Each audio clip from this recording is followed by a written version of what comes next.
eBay for Business, their lobbying firm, sent out a message last week. You may recall several months ago we talked about the program that was going through Congress, the Informed Consumers Act, which was going to require a reseller to put a lot of personally identifiable information in their listings. You were going to have to list your name, your address, your phone number. You were going to have to send the site a copy of your driver's license and just all kinds of stuff that for the typical mom and pop seller was pretty invasive.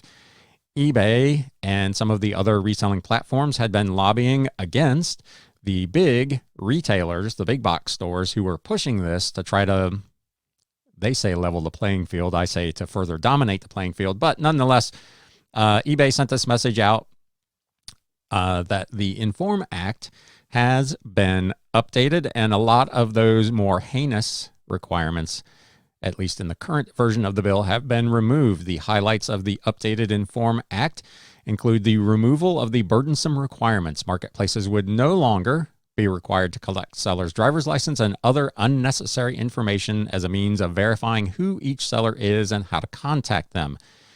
eBay, for their part, said they already have advanced trust and safety measures in place to verify the legitimacy of sellers. Timelines and requirements for seller verification have been extended as well, so as not to burden sellers. It also will protect privacy of sellers. Sellers will no longer be required to disclose with each product listing. I can't even imagine with, I'm at like 7,200 listings, having to go in and even in a bulk fashion, add all that information to 7,000 plus listings. But they will not have to disclose on those listings now full name, address, phone number, and email address of their business. Again, eBay, for their part, says they already provide a transparent online shopping process where a buyer knows who is selling each product, can see that seller's reviews and other items listed, where an item listed for sale is located, and a means to contact the seller directly. The other change, the federal standard, this new Informed Consumers Act contains a federal preemption standard which would prevent a patchwork of confusing state laws. We'll talk about this in a minute, but there are multiple states who are already attempting to put in place something like the original version of this Inform Act. So this is good news. If this federal Inform Act passes, it will supersede all of the states' acts that are similar. States' rights be damned. We don't care about that. The federal government is taking over everything. So the federal status, while eBay supports this new Informed Consumers Act, there's still a lot of work that needs to be done to prevent big box retailers and proponents of the original version of the bill from trying to make changes which would burden individual and small business sellers.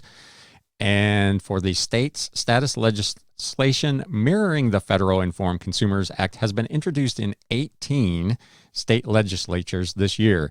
Nearly everyone that has taken up this type of legislation has rejected such proposals. One state, Arkansas, did pass legislation due to the aggressive lobbying by big box retailers. So I will put a link to this, as always, to all of these stories in the show notes and the video description below. But if you'd like to sign up over at eBay's business arm so that you can be kept up to date on this and the rest of their lobbying activities, you can do so. But this is good news for small resellers who were really, really concerned that this was going to be a problem. Hey, you watched all the way to the end. I appreciate it. If you want to catch the full Reselling News podcast, click the video in the upper right-hand corner.